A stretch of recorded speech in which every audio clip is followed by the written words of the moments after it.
Hello guys, नमस्ते जी। कैसे हो आप लोग? होप करती हूँ आप सब बहुत अच्छे होंगे, बहुत बढ़िया होंगे। और जी मैं भी बिल्कुल अच्छी हूँ, मस्त हूँ, ठीक ठाक हूँ। आप सब कैसे हैं प्लीज़ बताना। तो आज ना मैंने ये सोचा कि मैं आप लोगों के साथ थोड़ी सी बात करके आज अपना वीडियो स्टार्ट करूँगी, क्योंकि एक कमेंट आया था मेरे को लास्ट टाइम कि आप सुबह सुबह तूफ़ान आता है क्या आपके घर में। तो अब मैं क्या बताऊँ यार, तूफान आता है या क्या आता है, घर की जो कंडीशन होती है ना वो ऐसी होती है। मैं भी दिखाती हूँ आपको, आप खुद कहोगे कि हाँ, क्योंकि अब मैं बच्चों को सिखा रही हूँ कि तुम अपना सामान जो है जहाँ से लेते हो वहीं रखा करो, मगर क्या करें। डुगू का तो बेड मैंने गद्दा उठा के रख दिया था, बट कार्तिक का भी पड़ा हुआ है। और अभी 9 बज रहे हैं, मैं जिम से आई थी। और मैं दिखाती हूँ आपको, ये देखिए, ये कार्तिक का गद्दा है। ये हमारा इसी रूम में हम लोग सोए थे। और ये अभी मैंने बाथरूम से जस्ट कपड़े निकाले हैं।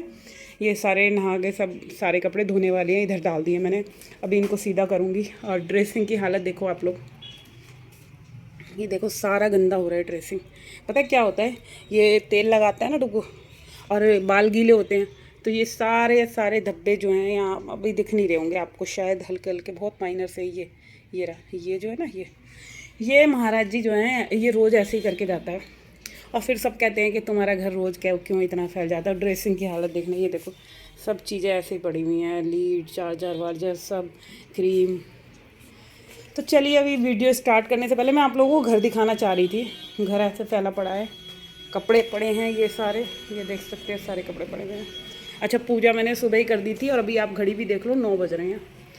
और आते ही मैंने सबसे पहले अपने आप के कपड़े चेंज करे हैं। और ये बर्तन सुबह वॉश करके गई थी, बर्तन धो गई हूँ। और अब हस्बैंड जी के लिए शेक बनाती हूँ दोबारा से। तो यहाँ दूध बॉयल होने के लिए रखा है, ये देखो दूध बॉयल हो रहा है। आज मैं अपने लिए ना डाइट के मखाने रोस्ट कर रही हूँ, क्योंकि मेरी ना डाइट ख़राब हो रही थी 2-3 दिन से। तो अब मैं डाइट अपनी कंट्रोल में करूँगी। और वेट अब की बार लूज़ करना है मेरे को, कम से कम 10 किलो, कम से कम 10 किलो वज़न कम करूँगी। और बिल्कुल खाना है अब की बार, मन में करना है तो करना है।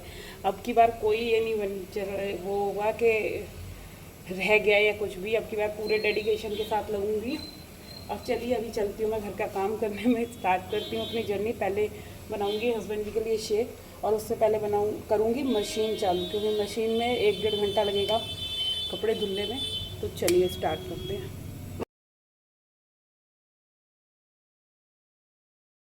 तो जी सुबह सुबह इतने सारे काम होते हैं ना, मैंने आपको दिखाया कि कैसे मेरा घर जो है सुबह के टाइम फैला होता है। डुग्गू स्कूल चला जाता है, कार्तिक जो है कि हमारी शॉप सुबह खुल जाती है तो वो अपने पापा के साथ हेल्प करवाने के लिए शॉप पे चला जाता है।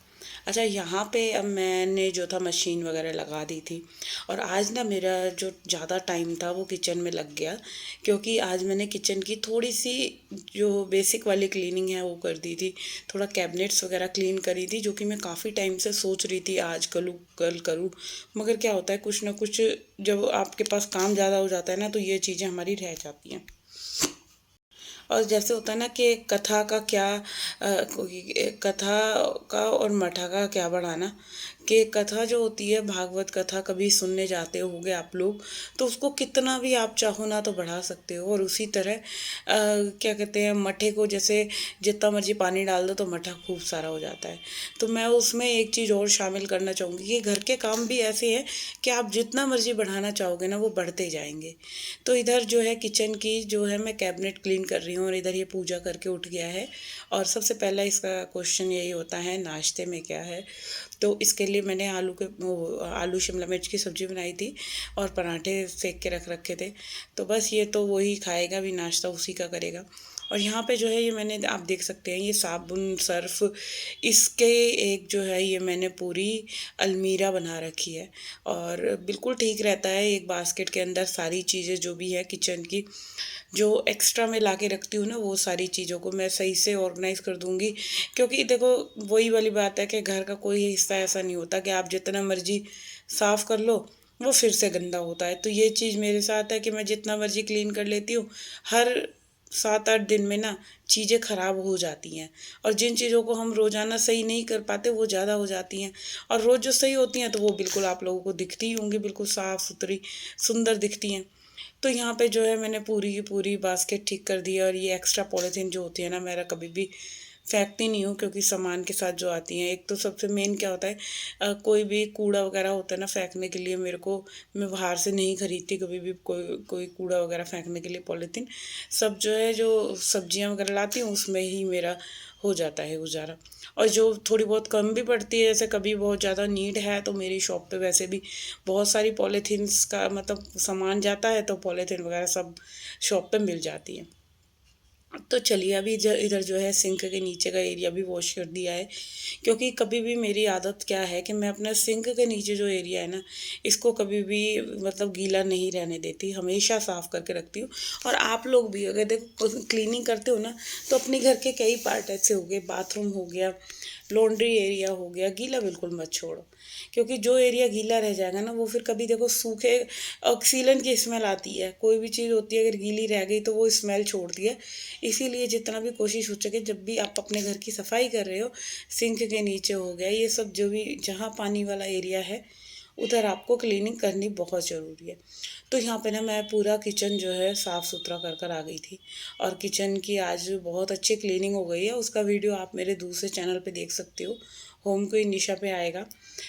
और अभी मैं पहले मतलब कपड़े वगैरह सारे मशीन में डाल दिए, जो भी निकल सारे रूम्स से निकल रहे थे, साथ के साथ सारी अलमीरा वगैरह ये सब चीज़ों की जो रोज़ाना बेसिक डस्टिंग होती है, ये सारी कर ली है।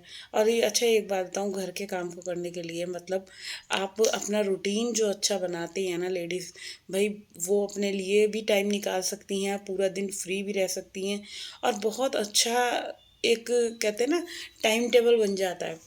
उसके लिए कुछ नहीं करना, बस थोड़ा सा आपको ये है, सही टाइम पे उठ जाओ, सही अपना अपने आप को फिट रखने के लिए, एक्टिव रखने के लिए सबसे पहले तो है कि आपको सही टाइम पे उठना बहुत ज़रूरी है। क्योंकि जब तक हम औरतें जो हैं ठीक टाइम पे नहीं उठती ना, तब तक हमारा जो है कोई भी, हम चाहे एक स्टूडेंट लाइफ में हैं, या हम वर्किंग वुमेन है, या हम होम मेकर्स हैं, तो भाई सब चीज़ों के लिए ना एक टाइम पंचुअलिटी होना बहुत ज़रूरी है। तो अपना टाइम पे उठना, और टाइम मैनेजमेंट के हिसाब से हम जब काम करते हैं, तो आप देखना आप अपनी लाइफ में बहुत आगे पहुंचोगे। और कहीं किताबों में भी यही लिखा हुआ है कि सूरज उगने से पहले जो स्त्रियां उठती हैं, या जो भी संसार में लोग हैं वो उठते हैं, तो उनकी जो है सक्सेस होने से कोई नहीं रोक सकता। शायद टाइम लगता है हर एक चीज़ों को सॉल्व होने में, मगर कभी भी उनको निराशा नहीं मिलती। तो हमेशा हमें सूर्योदय से पहले उठना ही चाहिए, क्योंकि ये एक लाइफ का मूल मंत्र है कि सूरज भगवान जी को जो है, जो जल चढ़ता है, वो सुबह आप जितना जल्दी उठेंगे, उगते सूरज को जल देना बहुत ही लाभदायक है। तो चलिए, यहाँ पे जो है मैंने पूरे रूम में झाड़ू लगा दी, और आप लोगों से थोड़ी बहुत अपने मन की जो अच्छी हैबिट्स हैं, जो मैंने डाली हैं अपने अंदर, वो मैंने आप लोगों के साथ शेयर करी है। अच्छा, यूट्यूब पे आना, बहुत चीज़ें मुझे आप लोगों से भी सीखने को मिलती हैं, बहुत अच्छे अच्छे कमेंट आते हैं, आप ऐसे करो वैसे करो, तो अच्छा भी लगता है। और कई बार कोई नेगेटिव कमेंट भी आ जाता है, तो वो भी अच्छा लगता है। कोई बात नहीं, हर चीज़ के दो पहलू होते हैं ना, जहाँ अच्छाई है वहाँ बुराई भी होगी, और जहाँ बुराई है तो वहाँ अच्छाई भी होगी। हर एक चीज़ जो होती है हमारे हिसाब से नहीं होती। किसी को हमारे अंदर क्या गुण अच्छे लग रहे हैं, किसी को हमारे अंदर क्या चीज़ बुरी लगती है, तो वो तो दूसरे इंसान पे डिपेंड है। वो दूसरा ही बता सकता है ना हमारे अंदर क्या अच्छाई है क्या बुराई है। सारी चीज़ें तो नहीं है कि सब अच्छा ही अच्छा हो, बुराइयां भी होती हैं बहुत सारी। तो चलिए, इधर जो है मैंने पूरे रूम की क्लीनिंग कर दी थी, इधर बाथरूम भी सारा साफ़ कर दिया था, डस्टिंग वगैरह कर दी। अब जो है दूसरे रूम में पोछा लगाना था, तो जल्दी से सारे घर की सफाई करके, और अभी बाहर जो है ना, क्या हुआ था, हाँ आज तो एक सीन और हो गया कि आपने भी शायद, आप लोग जो भी वीडियो देख रहे होंगे, कि दिल्ली के स्कूलों में बम बताए गए। तो भाई इतना मतलब दिमाग ख़राब हो गया, शॉक हो गई मैं ये न्यूज़ सुन के, क्योंकि डुग्गू स्कूल गया हुआ था। और भाई एक बात बताऊं, जब जिसके बच्चे गए हुए थे स्कूल, उनके पेरेंट्स से पूछना आज क्या हुआ, एकदम दिल्ली में ये मेल जो आया सारे स्कूल्स में कि आज स्कूल में ऐसा कुछ ट्रेजेडी हो गई तो भाई ये बहुत के सारे स्कूल्स में बम है, और भाई मेरे तो पसीने पसीने छूट गए। फिर इसके डैडी गए स्कूल, और धीरे धीरे पता चला कि हाँ ये अफवाह नहीं है, ये असली में ही मेल आई है बहुत सारे स्कूल्स में। और सारी इन्वेस्टिगेशन हो रही हैं, बट इसके स्कूल में तो कुछ नहीं निकला था। मगर एक कहते हैं ना कि हड़कंप मच जाता है, वो वाली बात हो गई थी। और बहुत ज़्यादा ना, मैं तो एकदम शॉक हो गई थी, दिल घबराने लगा था। बट जब डुग्गू आ गया था तो थोड़ी सी तसल्ली हुई। तो यहाँ पे मैं काम कर रही थी और मैं कार्तिक को यही बोल रही थी, जाके देख कर आ क्या हो रहा है, क्योंकि हमारे स्कूल बहुत पास में ही है ना, डुग्गू का सामने ही है। तो बिल्कुल भीड़ लग गई थी इसके स्कूल के बाहर, सारे पेरेंट्स आ गए थे। तो इधर मैं तो जा ही नहीं पाई क्योंकि मैं काम कर रही थी। तो मेरे घर के पास ही है बच्चे, कार्तिक चला गया था, उसके डैडी चले गए थे, तो ये लोग चले गए थे लेने के लिए। मगर कुछ शायद इस वाले स्कूल में ऐसा कुछ था नहीं। आई थिंक शायद ये झूठी अफवाह फैलाई गई है या क्या है, इसका तो सच देखो पुलिस ही निकाल पाएगी, गवर्नमेंट ही पता करेगी कि क्या ही हुआ है, ये सब चीज़ें क्यों अफवाहें उड़ रही हैं, क्या है, कुछ नहीं बता सकते। तो यहाँ पे जो है ये सब सुनने के बाद, उसके बाद मैंने फिर पूरा काम भी कंप्लीट करना था, क्योंकि देखो यही थी टेंशन कि बच्चे आ गए ना, स्कूल से आ जाएगा या स्कूल जाकर लेकर आना पड़ेगा, तो फिर मेरे काम रह जाएंगे। तो मैं जल्दी जल्दी यही सोच रही थी, पहले पूरे घर की क्लीनिंग कर जाती हूँ, फिर अपना जो है कि आराम से फिर बच्चों को डुग्गू को ले आऊँगी। तो यहाँ पे मैंने किचन में जो है पूरा सर्फ़ का पोछा लगा दिया था, पूरी किचन साफ़ हो गई थी। और अब मैं बारी आ गई है, मेरे रूम की क्लीनिंग रह गई थी, सिर्फ मेरे रूम में पोछा रह गया था, तो इसमें ही लगा रही थी मैं जल्दी जल्दी से। क्योंकि देखो 11 आई थी, हाँ 11 बज गए थे। और आजकल तो 11 साढ़े 11 बजे तक जो है मेरे घर की क्लीनिंग का काम जो होता है ना वो हो जाता है, सिर्फ फिर खाने का रह जाता है। तो अच्छा, अभी खाने में भी मैंने भी कुछ नहीं तैयारी करी, क्योंकि हेल्पर आ जाती है ना, तो उससे पहले फिर मेरे को यही लगता है मैं जल्दी जल्दी जो है सारे कमरों की सफाई कर दूँ। और कि क्या होता है, जितने भी डस्टिंग वगैरह जो भी सफाई का काम है ना, क्लीनिंग का, वो काम कंप्लीट कर दूँ।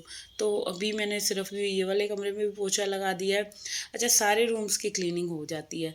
मगर जब एंड की बारी जो हॉल आता था ना, तो मेरी बड़ी मतलब मेरे को बहुत ज़्यादा थकान थकान से फील होती थी। तो यहाँ पे मैं पर्दे के इस खोल के ना मैं यही देख रही थी कि क्या चल रहा है स्कूल के बाहर, क्या हो रहा है क्या नहीं हो रहा। तो चलिए, इधर मैं आ गई लॉन्ड्री एरिया में। यहाँ पे ना कपड़े धुल के जो है रखे हुए थे, तो बस वो कपड़े डालने ही रह रहे थे। तो अब मैं सबसे पहले ना जो मैंने कपड़े जो मशीन में कपड़े धुले हैं उनको डालूंगी। बट उससे पहले जो है यहाँ थोड़ा पौधों में पानी दे दूँ, गर्मी का टाइम है और सुबह से पानी भी नहीं दिया था पौधों में। और पौधों को ना अच्छे से नहला देती हूँ मैं, गर्मी बिल्कुल अच्छे हो जाते हैं, एकदम खिले खिले, फ्रेशनेस आ जाती है एक तरीके से। जैसे हमें दोनों टाइम खाना मिल जाए तो हमारी तृप्ति हो जाती है, वो वैसा ही हाल इन पौधों का है कि जब अच्छे से पानी डल जाता है तो भाई पौधों में ना एक तरीके से जान आ जाती है। अच्छा, पौधों में पानी डाल दिया था। अब मैं इधर बाल्टी भर रही थी, क्योंकि यहाँ ना डोरमेट वगैरह मैंने डाल रखी थी भिगोने के लिए। तो वही जो है डोरमेट सारे रूम्स की ले ली थी, उनको साफ़ करूँगी। अच्छा, पहले सेमी वाली मशीन में धुल जाते थे ना कपड़े, तो मेरे को ना बड़ा आसान हो जाता था। अच्छा, कपड़े डाले इधर, तो भाई क्या हुआ कि इतनी तेज़ हवा चलने लगी कि मैं बता नहीं सकती। फिर क्या करा मैंने, मतलब लॉन्ड्री हैंगर पे सारे कपड़े एक के ऊपर एक डाल दिए। अब क्या ही करती, क्योंकि कपड़े ग्रिल पे डाल दिए तो समझ लो नीचे गिर जाने हैं वो, इसलिए फिर हटा ही दिए मैंने ग्रिल पे से, क्योंकि धुले धुलाए कपड़े गंदे हो जाते। और यहाँ जो है मैंने सारे पोछे जो है सर्फ़ में डिप करके रख दिए थे, तो पोछे भी जो है मेरे बिल्कुल साफ़ सुथरे हो जाते हैं। और मेन बात पता है क्या होती है, जब आपकी डोरमेट हो गई या स्लीपर्स हो गई, ये देखो छोटी छोटी सी चीज़ें हैं। और जब तक हम इनको अच्छे से क्लीन नहीं करेंगे हैं, तो ये कभी भी ना हमारे घर को साफ़ नहीं होने देंगी। जब तक घर की ये चीज़ें हमारी ढंग से अच्छे से साफ़ हो जाती हैं, चमक जाती हैं। चाहे आप डस्टिंग वाला कपड़ा देख सकते हो, चाहे डस्टिंग वाला कपड़ा है अगर वो गंदा है, तो भाई कैसे सफाई होएगी। आप मेरे को खुद बताओ ना, कपड़ा गंदा है और हम उससे डस्टिंग करे जा रहे हैं, तो भाई नहीं हो पाएगी। तो बस यही छोटी छोटी चीज़ों का ध्यान रखना है। और यहाँ मैंने इसकी कार्तिक की स्लीपर हो रही थी, और 2 दिन से ये गंदी रखी थी, क्योंकि कल मैंने इसको बोल दिया था अपनी स्लीपर खुद साफ़ करो, मगर नहीं करी, फिर हार के मुझे ही करनी पड़ी। तो ये होता है, अब जितना मर्ज़ी मैं इनको सिखा लूँ मगर नहीं मानते। और यहाँ पे उठकर ना मैं यही देख रही थी कि शोर शराबा सा आ रहा था, कुछ हो गया क्या।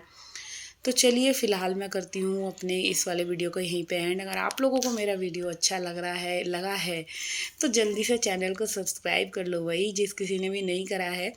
और जिसने कर रखा है ना वो शेयर कर सकते हैं अपनी फैमिली फ्रेंड्स के साथ, क्योंकि यार आप लोगों के प्यार और सपोर्ट की मेरे को बहुत ज़रूरत है। आप जितना मुझे सपोर्ट करोगे अपने देखो बड़े बड़े यूट्यूबर्स को तो सब करते हैं, मगर हम छोटे यूट्यूबर्स को कोई नहीं करता। तो चलिए कल मिलूँगी मैं आप लोगों से। Bye bye.